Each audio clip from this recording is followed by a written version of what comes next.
Los fusiles de palanca son seguramente uno de los iconos más reconocibles de la cultura estadounidense y sobre todo del llamado salvaje oeste.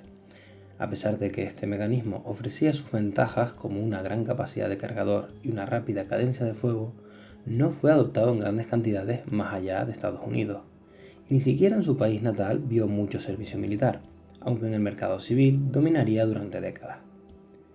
Es por esto que sorprende ver fusiles Winchester al otro lado del Atlántico, suministrados por la Unión Soviética y en manos de comunistas españoles durante la Guerra Civil Española.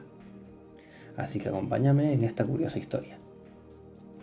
Nuestra historia comienza, como no, en Estados Unidos, donde los fusiles de acción de palanca, aunque no únicos en este país, forman parte de la cultura, empezando por las guerras civiles estadounidenses, donde se popularizaron por proveer de una cadencia de fuego arrolladora en comparación con los fusiles de avancarga de la época, que solo eran capaces de unos 4 disparos por minuto.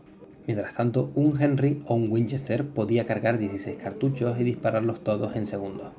Sin embargo, los modelos Winchester y otros fusiles de palanca tenían un mecanismo de cierre extremadamente débil, lo que hacía muy difícil que disparasen municiones militares más potentes. La mayoría de los fusiles de palanca disparaban cartuchos de pistola.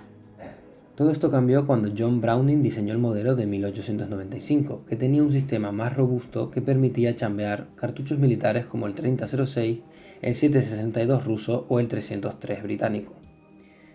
Sin embargo, este modelo llegó demasiado tarde para ser adoptado por ningún ejército de las potencias europeas, que ya tenían sus propios diseños de cerrojo más robustos y mucho menos complejos que el Winchester. Pero aparecería una oportunidad para Winchester y este fue el comienzo de la Primera Guerra Mundial, cuando Rusia se vio envuelta en una guerra sin cuartel contra Alemania y perdiendo muchos hombres y fusiles todos los días. Se estima que las pérdidas diarias en combate eran de unos 200 fusiles, por lo que ante esta situación la Rusia zarista pidió ayuda a sus aliados, Francia y Estados Unidos.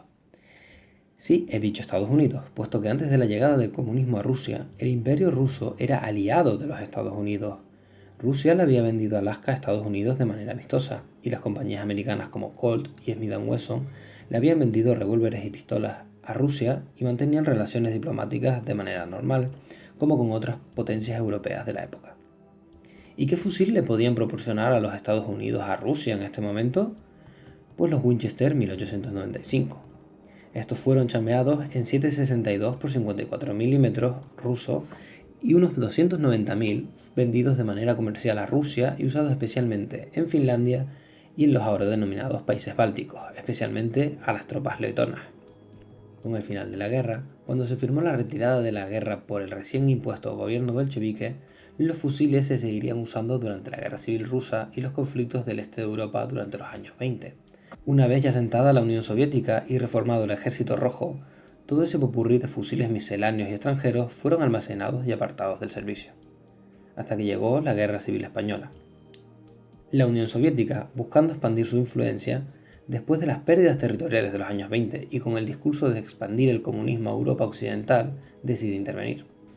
La Guerra Civil Española en el contexto internacional fue vista como una oportunidad de expandir la influencia de Rusia o la Unión Soviética en Europa y evitar dejarla caer bajo la influencia de Italia y Alemania, que ya estaban ayudando al bando alzado desde 1936.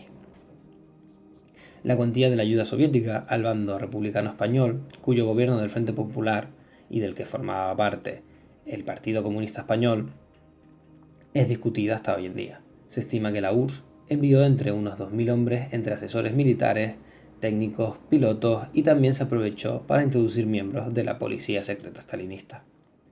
Se enviaron aviones, tanques, algunos barcos y alimentos que se sufragaron con las reservas de oro republicanas en lo que se ha apodado el oro de Moscú. Pero bueno, a lo que nos interesa, buscando deshacerse de los fusiles no estándar del Ejército Rojo, se realizó un envío de casi 50.000 fusiles de orígenes diferentes, entre los que había 9.000 fusiles Winchester junto a otros como los Ross canadienses o incluso fusiles muy antiguos como los Vetterli Vitali que databan de 1871 y aún usaban pólvora negra. De los 50.000 fusiles, usables realmente solo eran la mitad, y de estos los de mayor calidad eran los Winchester, los Lee Enfield y los Arisaka, pero estos usaban cartuchos diferentes y vinieron con muy poca munición. No se conoce en detalle cuánto combate vieron los fusiles Winchester, pero de seguro se usaron en la defensa de Madrid, donde se pueden ver en varias fotografías, y también son mencionados por Orwell en Cataluña, el cual indica que estos fueron distribuidos sin peines de munición, por lo que había que recargarlos cartucho a cartucho. Por supuesto, una vez derrotado el ejército republicano, todos estos fueron capturados, se almacenaron y no se usaron hasta que en los años 50 muchos de ellos fueron vendidos al mercado civil estadounidense y volvieron a manos de civiles. Estos fusiles, por tanto, dieron la vuelta completa al globo antes de volver a su tierra natal, lo cual hace por una interesante diáspora con una vuelta a casa inesperada.